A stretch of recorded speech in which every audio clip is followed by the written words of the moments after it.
The security alert screamed at 6:47 a.m., but I was already 20 miles away, strapped to a physical therapy table with needles in my shoulder and absolutely no way to stop what was about to happen. I watched through my phone as Patricia Whitmore stepped onto my property in a coral blazer and designer sunglasses, flanked by two men carrying a chainsaw that caught the dawn light like a blade. Behind them, parked in my driveway, sat a vehicle I didn't recognize, a black Chevy Tahoe with government plates. My stomach dropped. Dr. Simone Cartwright's rental. The EPA deputy director who'd spent the night in my guest house, sleeping 20 feet from the tree Patricia was about to murder. I tried to sit up. Dana, my therapist, pushed me back down. Marcus, you've got 12 needles in your rotator cuff. You move. You tear. On screen, Patricia pointed at my magnolia. The chainsaw roared to life. I wasn't a religious man, but I prayed then not that she'd stop, but that when the tree fell, it would fall exactly where it deserved to. My name is Marcus Thornton. 58 years old, black, former petroleum engineer turned environmental consultant. I bought 4 acres on the Ashley River in Charleston, South Carolina in 2019 after cashing out of the offshore oil industry with a battered body and enough money to build something that mattered. The house took 18 months, reclaimed cypress, salvaged dock pilings, every angle calculated to frame water and catch wind. I designed it alone, built it with help, and when it was done, I had the one thing 20 years on oil rigs never gave me: silence. Then Riverbend Estates came, 73 pastel McMansions sprouting like tumors on what used to be protected wetland. The developer had greased the right palms, and suddenly my sanctuary had neighbors with an HOA, mandatory beautification standards, and Patricia Whitmore. Patricia wasn't just the HOA president. She was a zealot, the kind of woman who measured happiness in right angles and compliance. She'd moved to Charleston from Connecticut 5 years ago, bought the biggest house in Riverbend, and immediately declared war on anything she couldn't control. Unapproved mailbox colors. Unauthorized garden gnomes. Boats parked in driveways. She fined a 70-year-old veteran $300 for that last one. I met her 2 years ago when she knocked on my door with a clipboard and a smile sharp enough to gut fish. "Mr. Thornton, we're organizing a neighborhood watch. As our closest neighbor, we thought you'd want to contribute." I told her I had cameras, a shotgun, and 20 years of risk assessment training. She'd blink twice, smile freezing like spoiled cream. Well, if you ever want to be part of something meaningful, the threat was subtle but clear: conform or be pushed out. I didn't conform, and between us, blocking her kitchen window's view of the Ashley River, stood a southern magnolia, 110 years old, 46 inches across, protected by the South Carolina Forestry Commission since 2020. I had the brass plaque mounted beneath it. Patricia hated that tree more than she'd probably hated anything in her polished, curated life. I first learned she wanted it gone 3 weeks ago, September 28, 2024, when someone forwarded me an email with the subject line, "You need to see this." It was the agenda from Riverbend's monthly HOA meeting. Item, #7, Visual Obstruction, Thornton Boundary Tree. I wasn't invited, obviously. My land was outside their jurisdiction, but the language made my blood simmer. Property value impact, aesthetic disruption, community enhancement opportunity. I showed up anyway. The meeting was in their beige clubhouse, all folding chairs and fluorescent lights. 30 residents faced Patricia at the front, where a projector displayed a photo of my magnolia with red arrows pointing at it like a target. "As you can see," Patricia began, laser pointer in hand, "this tree significantly impairs our shared river views. Several homeowners have expressed concern about declining property values." "That's bullshit," I said from the back. Every head turned. Patricia's face went through a rapid slideshow: shock, fury, forced calm. "Mr. Thornton, how kind of you to join us."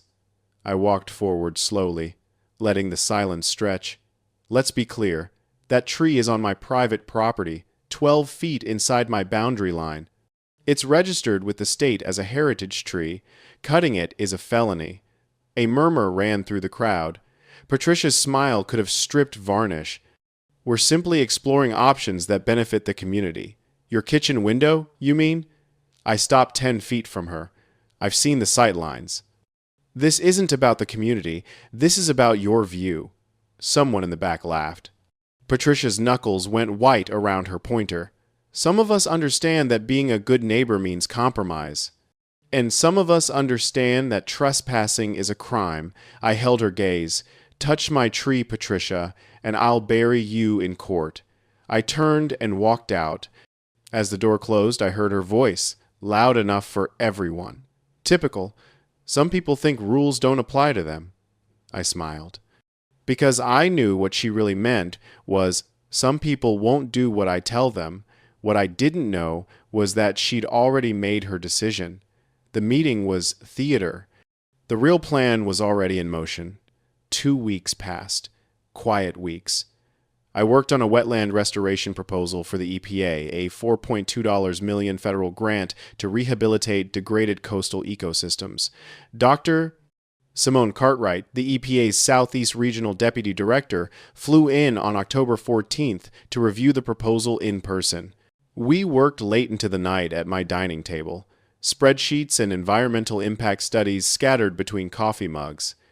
Around midnight, I offered her my guest house rather than making her drive back to her hotel. She accepted. The guest house sat 30 feet from the main structure, a small cypress cottage I'd built for visiting consultants. Comfortable bed, kitchenette, its own bathroom. Simone settled in around 12:30 a.m. Her black Chevy Tahoe EPA fleet vehicle, government plates, sat in my driveway beside my truck. We'd scheduled a final review meeting for 8 a.m. before she flew back to Atlanta. I never made that meeting. At 5:30 a.m. on October 15th, I woke to my alarm, made coffee, and drove to Charleston Physical Therapy for my twice-weekly appointment. Rotator cuff rehab from an offshore injury that ended my oil career, court-mandated as part of my workplace settlement. Dana, my therapist, was already prepping the dry needling equipment when I arrived at 6:15. At 6:47 a.m., my phone exploded with alerts, motion sensors, gate camera, driveway camera, perimeter cameras, all firing at once. I pulled up the app with my good arm while Dana inserted the first needle into my shoulder. On screen, Patricia's silver Lexus SUV rolling through my open gate, followed by a white pickup truck with Riverbend Maintenance stenciled on the door. What the hell? I started sitting up. Dana's hand clamped down. Marcus, no. You've got needles in muscle tissue. You move wrong. You tear. I froze, watching my phone. Patricia climbed out of her Lexus in yoga pants and a coral blazer, sunglasses covering half her face despite the early hour. The two men from the pickup emerged carrying equipment, chainsaw, fuel can, ropes. My heart hammered. They're on my property, I said. Call the sheriff.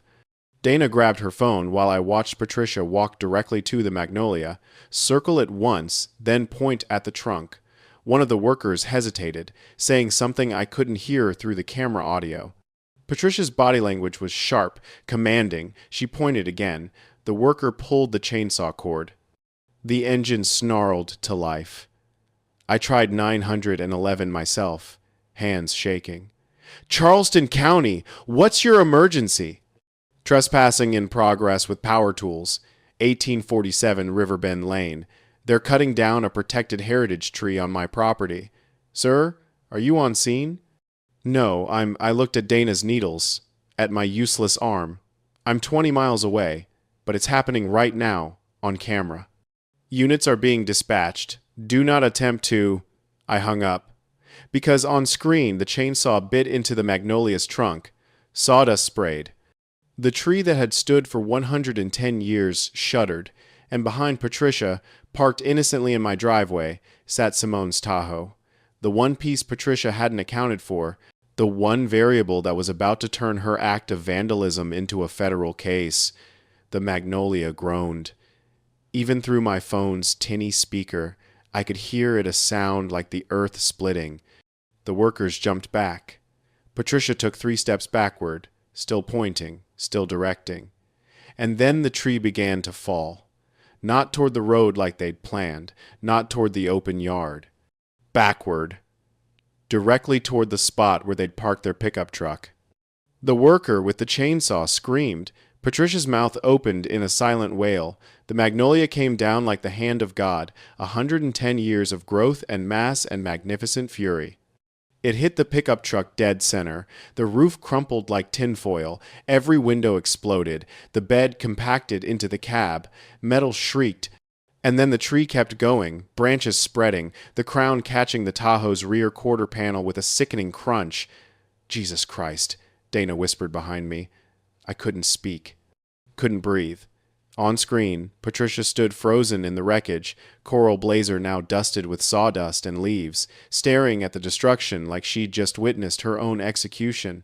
The 2 workers were actually running toward their smashed truck, then away from it, then in circles like ants whose hill had been kicked. And then the door to my guest house opened. Dr. Simone Cartwright stepped onto the porch in FBI sweats and a t-shirt, coffee mug in one hand, phone in the other. She was a small woman, maybe 5'3", but she had the presence of a federal prosecutor. She looked at her damaged Tahoe, looked at the fallen magnolia, looked at Patricia. When she spoke, her voice carried across the morning air, clearly enough for the camera mic to catch it. Somebody want to tell me what the fuck just happened to my vehicle? Patricia turned toward her, face draining of color. We didn't, we thought. You thought what? Simone walked down the porch steps, barefoot, moving like a woman who'd sent people to prison before breakfast. You thought destroying federal property on private land was legal? One of the workers, a kid, maybe 25, raised his hands. Ma'am, we were told this was authorized HOA maintenance. We were told the owner approved. The owner, Simone said coldly, is Marcus Thornton, and he's not here. So who told you this was authorized? Everyone looked at Patricia. She seemed to physically shrink, voice barely above a whisper. The tree was blocking the view. It wasn't supposed to, the wind we calculated. You calculated. Simone pulled out her credentials, EPA, Office of Inspector General, Criminal Investigations Division. Ma'am, I'm going to need you to step away from the scene. What's your name? Patricia Whitmore. I'm the HOA president of a development that has 0 jurisdiction over this property. Simone looked at the workers. Either of you want to explain why you're trespassing with power tools? The kid with the chainsaw was shaking. She said Mrs. Whitmore said it was an emergency removal, that the homeowner had requested it and couldn't be here. She showed us a work order. Do you have that work order? Silence. Simone turned back to Patricia. You forged a work order. It wasn't a question. Patricia's mouth opened and closed, like a fish, drowning in air. I was still on the therapy table, still stuck with needles, but I was smiling now. Dark, furious, victorious, smiling. Dana looked at me like I'd lost my mind. Marcus, what? She just destroyed a federal vehicle during a federal consultation while trespassing on camera. I said, she's done. She's completely done. My phone rang. Unknown number, I answered. Mr. Thornton? A woman's voice, young and scared. This is Brianna. I work in the Riverbend HOA office. I'm not supposed to be calling, but Patricia didn't have authorization for this. The board didn't approve anything. She did this on her own. Are you willing to testify to that? A pause. Yes, I'm so sorry. We didn't know. It's not your fault, I said. But I need you to document everything. Every email, every communication. Can you do that? Yes, I'm already copying files. Good. Send them to... I gave her my email. And Brianna, don't tell Patricia you called. She hung up. On screen, 2 Charleston County Sheriff's deputies were pulling into my driveway, lights silent but strobing blue across the dawn. Patricia tried to compose herself, smoothing her blazer, but her hands were shaking. Simone met the deputies, credentials already out, voice calm and precise as she explained what had happened. Within 20 minutes, more vehicles arrived, EPA investigators. A South Carolina Forestry Commission ranger I knew named Derek, who took one look at the magnolia stump and said something that made Patricia flinch. By the time Dana carefully removed the needles from my shoulder and cleared me to drive, the scene had transformed into a full criminal investigation. I made it back to my property by 8:30 a.m. The magnolia lay across my driveway like a fallen giant, roots torn and bleeding sap. The pickup truck was unrecognizable. Simone's Tahoe had a crushed rear panel and shattered taillights. And Patricia stood handcuffed beside a sheriff's deputy, coral blazer now looking ridiculous in the morning light, face streaked with tears and sawdust. I walked up slowly. She saw me and actually tried to speak. "Marcus, please, this is a misunderstanding." "A misunderstanding," I repeated. "You trespassed onto clearly marked private property. You ordered the destruction of a state-protected heritage tree. You forged a work order. You lied to these workers, and you destroyed a federal vehicle during an active EPA consultation." I stopped 5 feet from her. "The only misunderstanding here is you thinking you'd get away with it." Simone appeared at my elbow. "Marcus, you okay?" "My tree's dead." "But yeah, I'm okay." She nodded toward Patricia. "She's being charged with criminal trespass, vandalism of protected property, and destruction of federal property.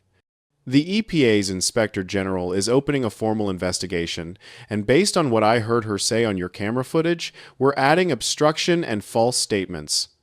"You recorded the whole thing?" I asked. "I was on a video call with my supervisor in Atlanta when the chainsaw started. Got the whole thing, including the part where she told them to do it fast before he gets back." Patricia made a sound like a wounded animal. I didn't feel good about it, but I didn't feel bad either. A woman in a Riverbend HOA polo approached hesitantly. Late 40s, dark hair, kind eyes. "Mr. Thornton? I'm Angela Torres. I'm on the HOA board. I just want you to know, we had no idea Patricia was doing this. The board never authorized it. We're horrified. I believed her. Appreciated. But you might want to check your bylaws, because your president just exposed your association to massive legal liability." Angela's face went pale. "Oh, God." "The insurance probably won't cover criminal acts," I said. "You should get a lawyer. A good one." She nodded and walked away, already pulling out her phone. By noon, I'd handed over memory cards from all 6 of my cameras to the investigators. The footage was damning.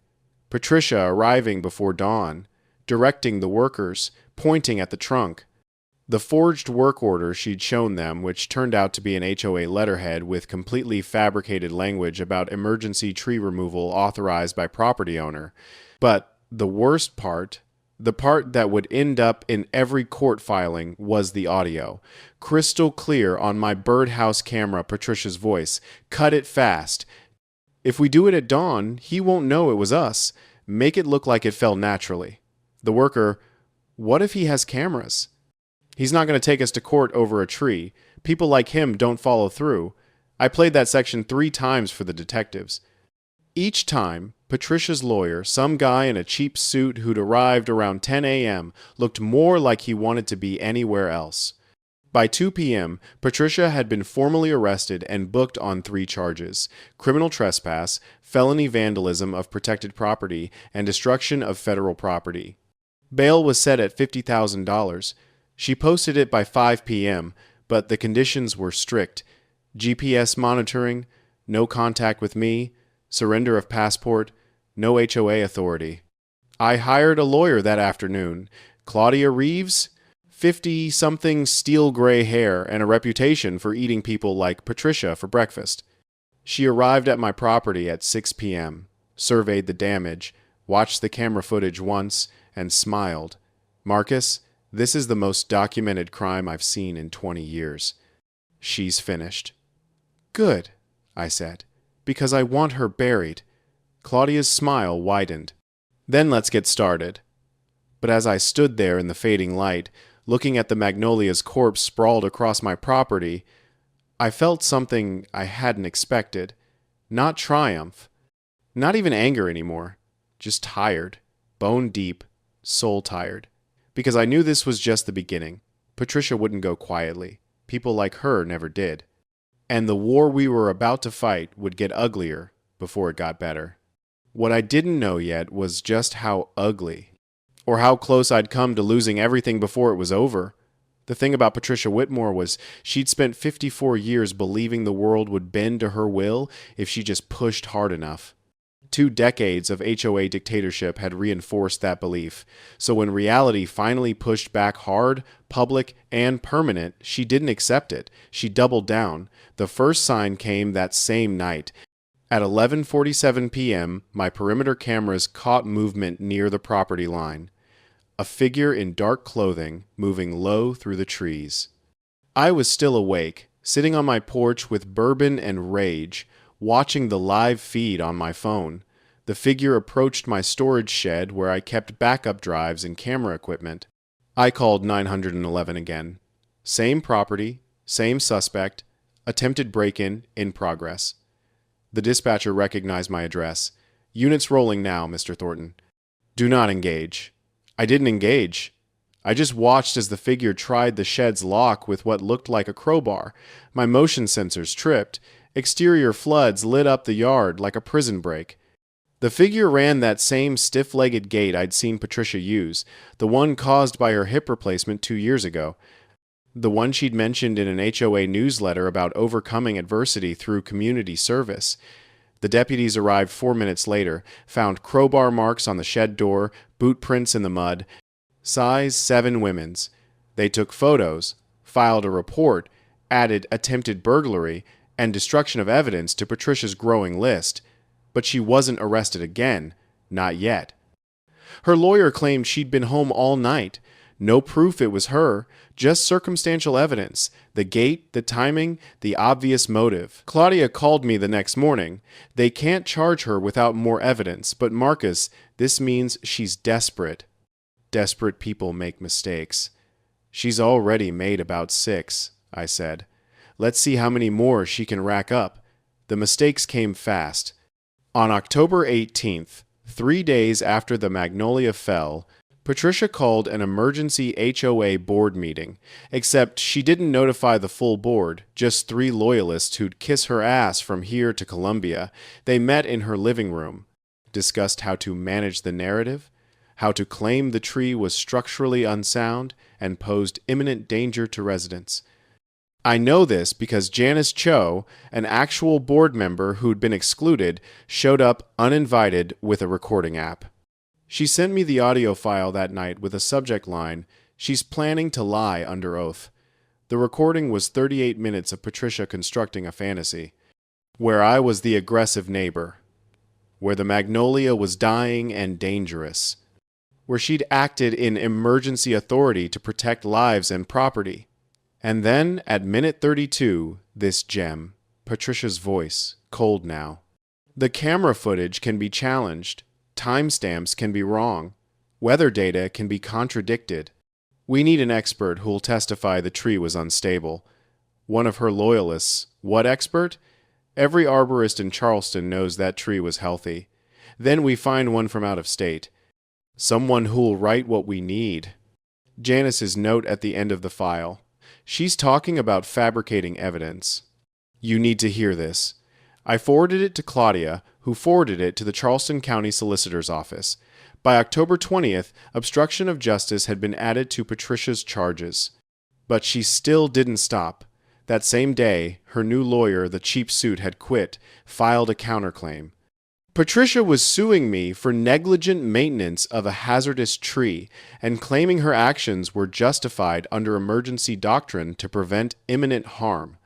The filing included an expert report from Dr. Kenneth Albright, certified arborist and tree risk assessor, 8 pages of technical jargon about structural deficiencies, root decay, and imminent failure probability. It looked official. Professional letterhead, ISA certification number, PhD credentials from Clemson University. Except Claudia ran the name through every database. International Society of Arboriculture, American Society of Consulting Arborists, state licensing boards, Clemson alumni records, nothing. 0. Dr. Kenneth Albright didn't exist. The credentials were fake. The certification number belonged to a retired arborist in Oregon who died in 2021. The signature was digitally pasted. Even the letterhead was poorly photoshopped. You could see the original company name ghosted behind it under the right light. She forged an expert witness, Claudia said, holding the document like it might explode. She paid someone to fabricate a professional report and submitted it to the court under penalty of perjury. I sat back and laughed until my ribs hurt. How stupid is she? Stupid enough to think she could lie her way out of a recorded crime. Claudia's eyes gleamed. This is prosecutorial gold, Marcus. Forgery of official documents is a Class 4 felony, up to 10 years. We filed an emergency motion that afternoon, attaching proof that Dr. Albright didn't exist. We also filed a formal complaint with the South Carolina Bar against Patricia's new lawyer for submitting fraudulent documents. He withdrew from the case within 18 hours. The solicitor's office upgraded the charges again: fraud and forgery. The South Carolina Forestry Commission issued a public statement condemning the destruction of heritage tree #47821 and announcing a $50,000 fine payable by Patricia personally, not the HOA. Because she'd acted outside her authority? The Riverbend Board figured that out quickly. On October 23rd, they held an emergency meeting properly noticed, this time, full quorum, lawyer present. I wasn't there, but Janice recorded it and sent me the highlights. Angela Torres, the board member I'd met at the scene, motioned to suspend Patricia pending legal resolution. The vote was 6-1. The only dissent was Patricia's. By October 25th, she'd been formally removed as HOA president under the bylaws' gross misconduct clause. The board's statement was blunt. Miss Whitmore acted without authorization, violated state and federal law, and exposed Riverbend Estates to catastrophic liability. Effective immediately, she holds no position in this organization. I heard through Janice that Patricia screamed at them for 45 minutes, called them cowards and traitors, threatened individual lawsuits, finally stormed out when they called security. Her husband, Dr. Richard Whitmore, a dentist who'd stayed silent through everything, filed for separation 3 days later. Their house went on the market October 30th, listed at $890,000. It sold in 6 days for $775,000 to an investor. Patricia moved into a rental condo downtown, alone. And that's when I made my first mistake. I started to relax. Started to think the worst was over. Started to believe that Patricia, stripped of power and facing criminal charges, would finally accept reality. I was wrong. On November 3rd, at 2:17 a.m., my smoke detectors went off. Not the ones inside the house, the external ones I'd installed in the shed and workshop after the break-in attempt. I bolted awake, grabbed my phone. The shed camera showed orange light flickering inside. Flames. I called 911 while running barefoot across the yard. Fire in my storage shed, 1847 Riverbend Lane. Possible arson. The shed was fully involved by the time I reached it. Heat drove me back. Inside were my backup hard drives, camera equipment, tools, half my consulting files, 10 years of work. The fire department arrived in 8 minutes. By then, the shed was gone. Just a smoking skeleton of charred wood and melted plastic. The fire marshal investigated at dawn, found the point of origin, rear wall, exterior, accelerant pattern consistent with gasoline, and boot prints in the mud. Same size 7 women's boots from the earlier break-in attempt. Same stiff gait pattern on the camera footage, the figure approaching the shed at 2:09 a.m., pouring something from a gas can, lighting it, and running. This time, the exterior camera on my workshop caught the figure's face for just 2 seconds as the flames lit up the night. Patricia Whitmore. No hood this time. Just her face, twisted with rage and desperation, illuminated by the fire she'd started. The fire marshal called the sheriff. The sheriff called the solicitor. By 9 a.m., Patricia was arrested again. This time, no bail. Arson of an occupied dwelling I'd been home sleeping was a violent felony. She was remanded to Charleston County Detention Center. Claudia called me while I was standing in the ashes of my shed. "Marcus, are you okay?" "No," I said honestly. "She burned 10 years of my work." "The cameras. Cloud backup?" I said. "I learned that lesson in the oil industry. Everything's on encrypted cloud storage." She destroyed the physical copies, but the digital files are fine. "Thank God," Claudia exhaled. "Marcus, this changes everything. Arson is serious time. She's looking at 15 years minimum, maybe 20 with the other charges stacked. I should have felt victorious. Instead, I just felt hollow. Because standing there, in the ashes, I realized something. Patricia had become so consumed by the need to win, to be right, to destroy me, that she'd set herself on fire in the process. And I'd let it happen. I'd wanted her buried. Now she was burying herself, and I couldn't shake the feeling that I'd become part of something ugly. "Claudia," I said, "I want this over." "It will be. But Marcus, you need to prepare yourself. The trial's going to be brutal." She was right. But brutal didn't begin to cover what was coming. The preliminary hearing on November 8th felt less like a legal proceeding and more like watching someone's life disintegrate in real time. Judge Andrea Hollins, a black woman in her early 60s with eyes that missed nothing, entered the courtroom with the case file under her arm and a look that suggested she'd already made up her mind about the kind of person who burns down their neighbor's property. Patricia sat at the defense table in a gray dress, 2 sizes too big, hair unwashed, face hollow. She'd been in jail for 5 days. It showed her third lawyer, a public defender named Marcus Chen, who looked fresh out of law school, sat beside her with the expression of a man assigned to defend the Titanic. Claudia, Simone Cartwright, and I sat at the plaintiff's table. Behind us, the gallery was packed. News crews, Riverbend residents, even Angela Torres and half the HOA board, looking like they'd come to witness an execution. Judge Hollins didn't waste time. "We're here to determine bail reconsideration and preliminary charges in the matter of State versus Patricia Whitmore. Miss Reeves, present your case." Claudia stood. "Your Honor, the defendant has engaged in an escalating pattern of criminal behavior, criminal trespass, felony vandalism, destruction of federal property, attempted burglary, forgery, obstruction of justice, and finally, arson of an occupied dwelling. She has repeatedly violated the law, lied to investigators, fabricated evidence, and attempted to destroy evidence. She is a danger to my client and the community. She played the footage, all of it, the magnolia falling." Patricia's voice. "Do it fast before he gets back. The attempted break-in, the forged expert report, and finally, the arson." Patricia's face lit by flames, gas can in hand, running with that telltale limp. The courtroom was dead silent. Judge Hollins watched without expression, but her jaw tightened with each video. When the arson footage played, someone in the gallery gasped. Patricia closed her eyes.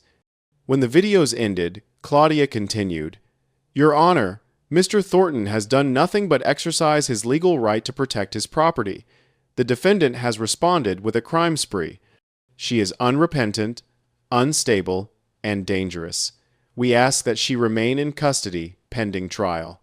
Judge Hollins turned to the defense. "Mr. Chen?" The young public defender stood slowly. "Your Honor, my client acknowledges that mistakes were made. However, she's a lifelong Charleston resident with no prior criminal history. She's not a flight risk. She committed arson," Judge Hollins interrupted, "of an occupied dwelling, while already on GPS monitoring for previous crimes. What part of that suggests she'll comply with bail conditions?" Chen had no answer. Judge Hollins looked at Patricia for a long moment. "Miss Whitmore, I'm going to ask you a direct question. Do you understand the severity of what you've done?" Patricia's voice was barely audible. "I just wanted the tree gone." "You just wanted," Judge Hollins repeated slowly, "the tree gone. So you trespassed, committed vandalism, destroyed federal property, forged documents, attempted burglary, and when none of that worked, you committed arson. Silence. Miss. Whitmore, stand up. Patricia rose on shaking legs. I've been on this bench for 18 years. I've seen people make mistakes. I've seen people commit crimes. But I've never seen someone systematically destroy their own life over a view. The judge's voice hardened. Bail is denied. You are remanded to custody pending trial. Based on the severity of the charges and the escalating pattern of behavior, I'm also ordering a psychiatric evaluation. Patricia sat down hard, like her legs had given out. Her lawyer leaned in, whispering urgently. Judge Hollins looked at Simone. Dr. Cartwright, I understand the EPA is proceeding independently? Simone stood. Yes, Your Honor. Federal charges for destruction of government property and interference with federal operations. We're also investigating potential environmental violations related to the illegal removal of a protected tree. Good. Mr. Thornton, Judge Hollins looked at me. Sir, I'm sorry for what you've been through. This court will ensure justice is served. I nodded, not trusting my voice, because I didn't feel like justice was being served. I felt like I was watching a woman self-destruct in slow motion, and somehow I was part of the audience. The hearing ended. Patricia was led out in handcuffs. The gallery emptied. Claudia turned to me. Marcus, you won. Did I? I said. Because it doesn't feel like winning. What do you mean? I mean, look at her, Claudia. She destroyed her life over a tree, over a view, over her need to control something she had no right to control, and yeah, she deserves consequences, but this I gestured at the courtroom. This feels like we both lost. Claudia studied me. You're not going soft on me, are you? No, I want this over. I want to rebuild my shed, plant a new tree, and forget Patricia Whitmore exists. Then testify at the trial, help put her away, and then you can move on. I agreed. But as I walked out of the courthouse into the November sunlight, I couldn't shake the feeling that there was more coming, that Patricia, even from a jail cell, wasn't done yet. I was right. The call came 3 days later, November 11th, just after dawn. Claudia's voice was tight. Marcus, we have a problem. What kind of problem? The kind where Patricia's lawyer just filed a motion claiming she's being prosecuted because of racial bias.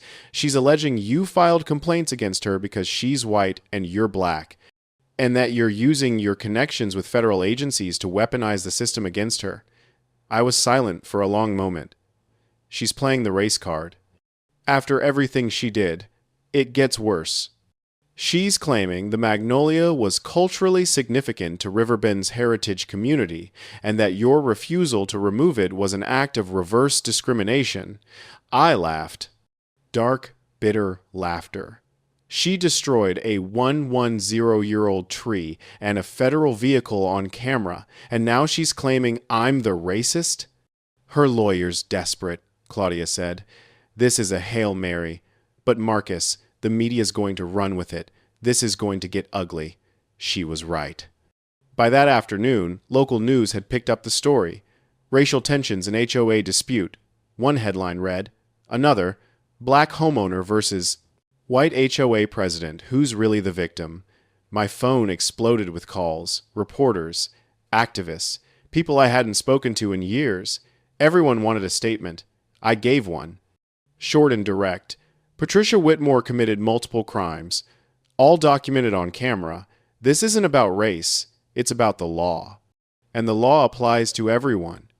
But the damage was done. Social media lit up. Half the comments supported me. The other half called me everything from a race baiter to a federal plant. Someone dug up my employment history with the EPA and claimed I was part of a deep state conspiracy to persecute suburban whites. It was insane.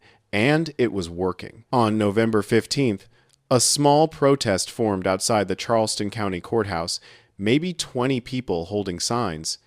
Free Patricia Whitmore and Stop Anti-White Persecution. I watched the news coverage from my porch and felt something I hadn't felt through any of this. Genuine fear. Not of Patricia, but of what this had become. A woman had committed crimes. Clear, documented crimes. And now she was turning herself into a martyr, and people were believing her. Claudia called that night. The solicitor's office is holding firm. They're not dropping charges. But Marcus, there's something else you need to know. What? Patricia's psychiatric evaluation came back. She's been diagnosed with delusional disorder, persecutory type. Her psychiatrist is recommending she be moved to a secure medical facility instead of jail. My stomach dropped. She's going to plead insanity.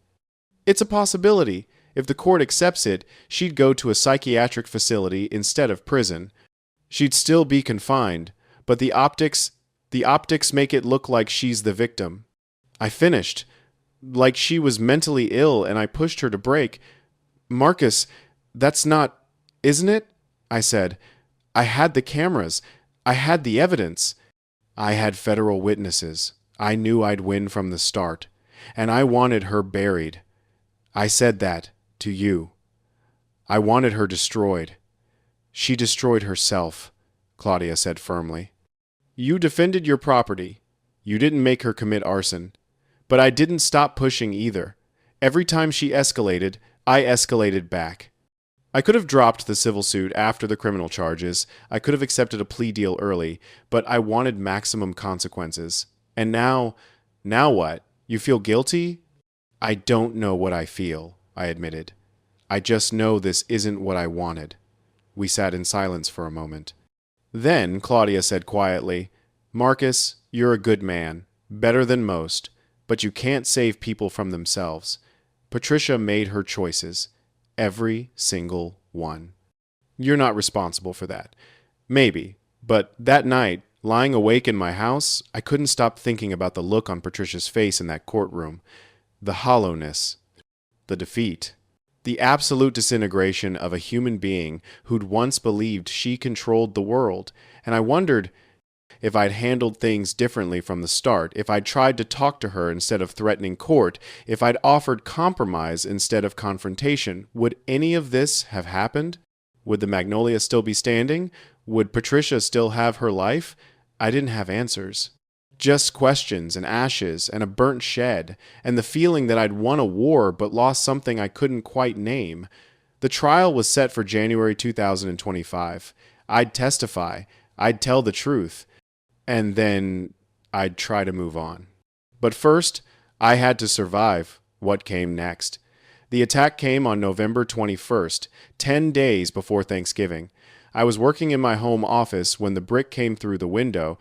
It hit my desk, scattering papers and shattering my coffee mug. I dove to the floor on instinct. 20 years on, oil rigs taught you to react first, think later, and army crawled to the wall, away from the broken window. My phone was in my pocket. I called 911 with shaking hands. Somebody just threw a brick through my window. 1847 River Bend Lane. Are you injured, sir? No, but they might still be out there. Stay inside. Units are en route. I stayed low, moving to the hallway where I had a clear view of the front door and my security monitors.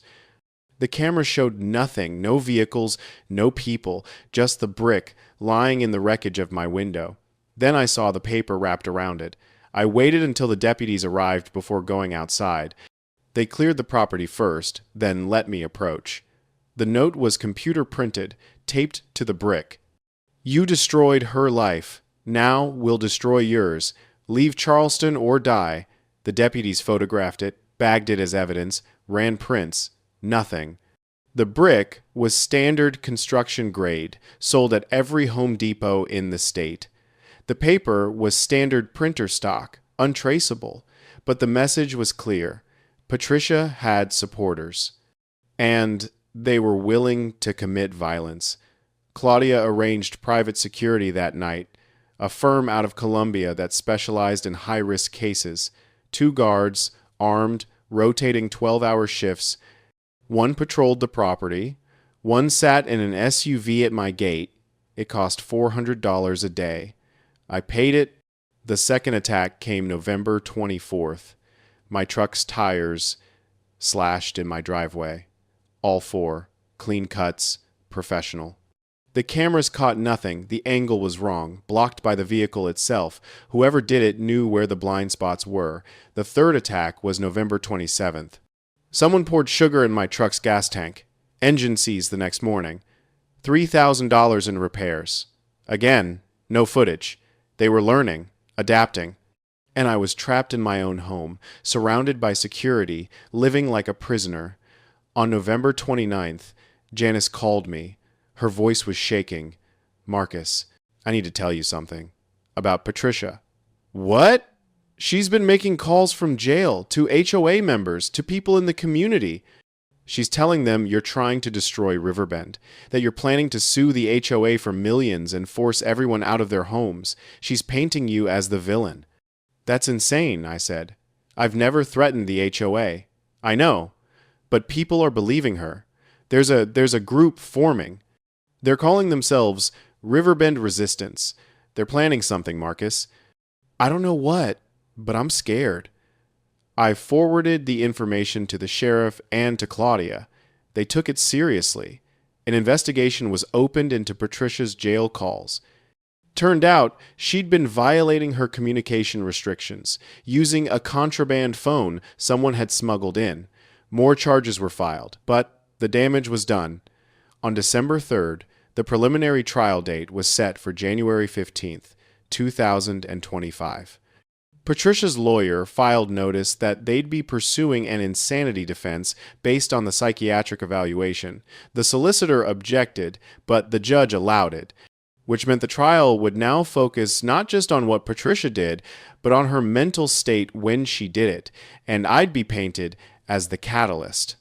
The aggressive neighbor who pushed a mentally ill woman over the edge. Claudia prepped me for what was coming. They're going to make you look like the villain.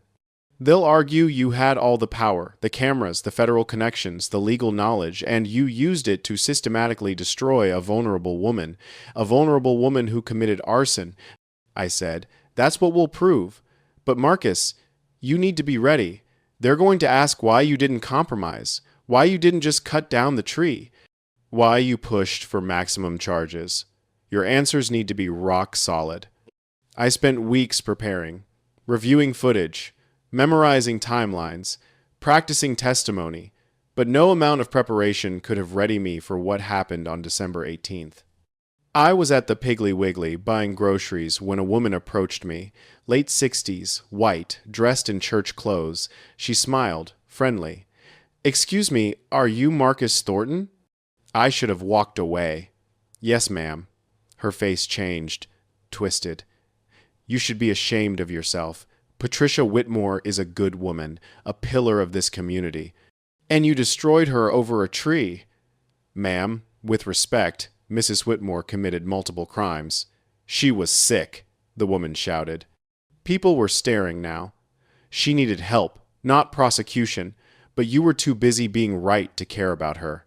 "She burned down my shed," I said quietly. "She destroyed my property repeatedly. I have every rights." The woman spat the word. "You people are always talking about your rights. What about her rights? What about our rights to feel safe in our own neighborhood?" You people. There it was, the thing that had been lurking underneath this whole time. I walked away. The woman followed, still shouting, "You're going to lose, Mr. Thornton. God sees what you're doing. He knows your heart." Security escorted her out, but the video, because of course someone filmed it, went viral. "Racist incident at Charleston grocery store," the headlines read, except the framing was split. Half the coverage portrayed me as the victim of a racist attack. The other half portrayed me as an aggressor who'd provoked a concerned citizen. I couldn't win. No matter what I did, what I said, how I responded, I was either too aggressive or too passive, too litigious or too vengeful, too black or not black enough, depending on who was telling the story. That night, sitting on my porch with bourbon and exhaustion, I called Claudia. "I want to drop the civil suit." She was quiet for a long moment. "Marcus, I want it over. The criminal case goes forward. That's not mine to drop. But the civil suit, the damages, all of it, I'm done. She destroyed your property. You're entitled to compensation. I'm entitled to peace," I said. And I'm not going to get it if I spend the next year fighting her in 2 different courts. Drop the civil suit. Let the state handle the criminal case. I just want to rebuild and move on." "Are you sure?" "No," I admitted, "but I'm tired, Claudia, and I think maybe I've been so focused on winning that I forgot what I was fighting for." She agreed to file the motion. On December 20th, we formally withdrew the civil suit. No damages, no restitution. Just a statement. Mr. Thornton wishes to move forward and rebuild. He trusts the criminal justice system to handle the matter appropriately. The response was immediate. Half the news coverage praised me for taking the high road. The other half accused me of abandoning principle or caving to pressure. I ignored all of it. Because for the first time in months, I felt like I could breathe. The criminal trial proceeded. Patricia's defense argued she'd suffered a psychotic break triggered by her inability to control her environment, a symptom of her OCD and anxiety disorders, exacerbated by my hostile responses to her reasonable concerns. I testified on January 15th, 2025, told the truth, showed the footage, explained the timeline. Under cross-examination, Patricia's lawyer asked, "Mr. Thornton, at any point did you consider that Mrs. Whitmore might need help rather than prosecution?" I paused. "Yes." The courtroom went still. "When did you consider that?" "Every time she escalated. Every time she made it worse. I knew she was destroying herself, but I also knew she'd committed crimes. And I didn't know how to balance those two things." "So you chose prosecution. I chose to protect my property," I said, "and I hoped the legal system would be equipped to handle both justice and mercy." "I'm not sure it is." The lawyer blinked, surprised. He hadn't expected that answer. Neither had I. But it was the truth. The jury deliberated for 2 days. On January 22nd, 2025, they returned a verdict.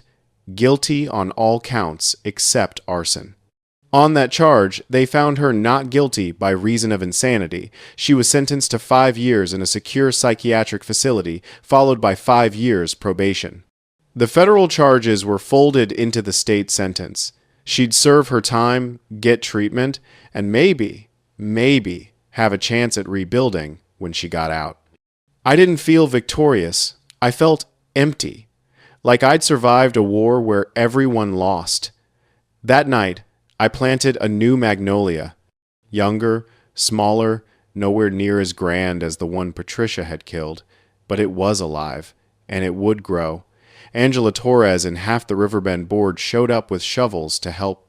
We didn't talk much, just worked, patting soil around roots, watering it in.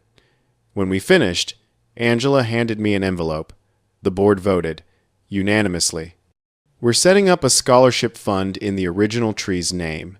For environmental science students at the College of Charleston, we wanted to honor what was lost. I opened the envelope. A check for $25,000, signed by all 7 board members. I didn't know what to say. Angela smiled, tired but genuine. "We're sorry, Marcus, for everything. We should have stopped her years ago. You couldn't have known. We knew." She interrupted. "We knew she was out of control. We just didn't want to deal with it. That's on us." She squeezed my shoulder and left. I stood there in the dark, looking at the new magnolia barely visible against the night sky, and felt something I hadn't felt in months. Hope. Not for Patricia, not even for justice. Just hope that things could grow again, that what had been destroyed could be rebuilt, that forests and people and neighborhoods could heal if given time and care. 3 months later, on April 20th, 2025, I gave a talk at the Riverbend Clubhouse. 20 people showed up. I talked about heritage trees, about why they matter, about how old growth connects us to history and ecology in ways suburban lawns never will. I showed pictures of the magnolia before it fell, talked about its age, its species, its role in the ecosystem, and at the end, I said, Patricia Whitmore destroyed something irreplaceable, but she also destroyed herself.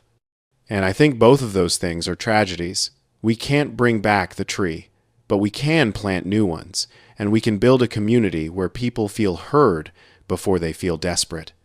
The applause was hesitant, but it was there.